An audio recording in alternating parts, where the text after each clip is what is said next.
ನಮಸ್ಕಾರ ಎಲ್ರಿಗೂ, ಹೇಗಿದ್ದೀರಾ? ನಾನು ನಿಮ್ಮ ಸುಜಾತ ಮಲ್ನಾಡ್.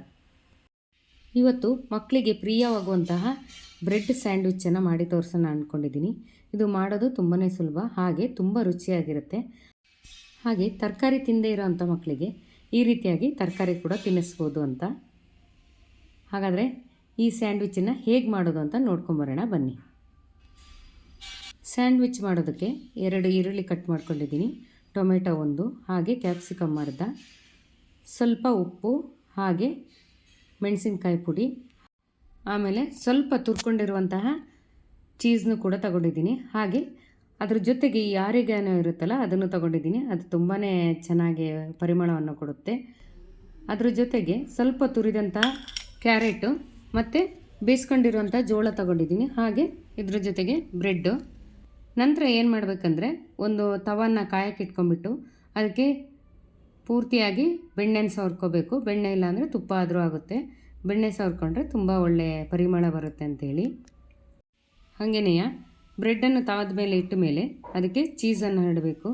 ನಂತರ ಸ್ವಲ್ಪ ಸಣ್ಣಕ್ಕೆ ಹೆಚ್ಚಿದ ಈರುಳ್ಳಿ, ಟೊಮೆಟೊ, ಹಾಗೆ ಕ್ಯಾಪ್ಸಿಕಮನ್ನು ಕೂಡ ಇಲ್ಲಿ ಸೇರಿಸ್ಕೋಬೇಕು.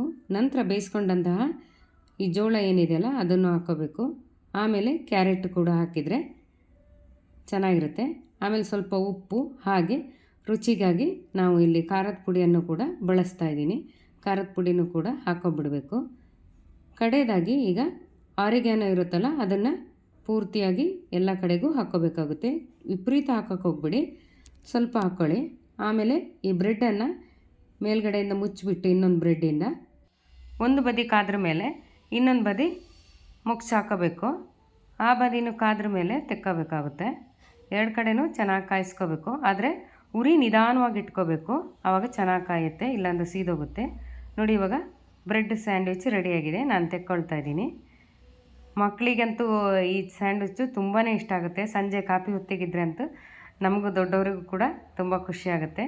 ಹೀಗೆ ಬೇಕಾದರೆ ಇದನ್ನು ತಿನ್ಬೋದು, ಅಥವಾ ಮಕ್ಕಳಿಗೆ ತುಂಬ ಇಷ್ಟ ಅಲ್ವಾ ಈ ಟೊಮೆಟೊ ಸಾಸ್ ಹಾಕ್ಕೊಂಡು ತಿನ್ನೋದು, ಆ ರೀತಿಯಾಗಿ ಕೂಡ ಹಾಕ್ಕೋಬೋದು.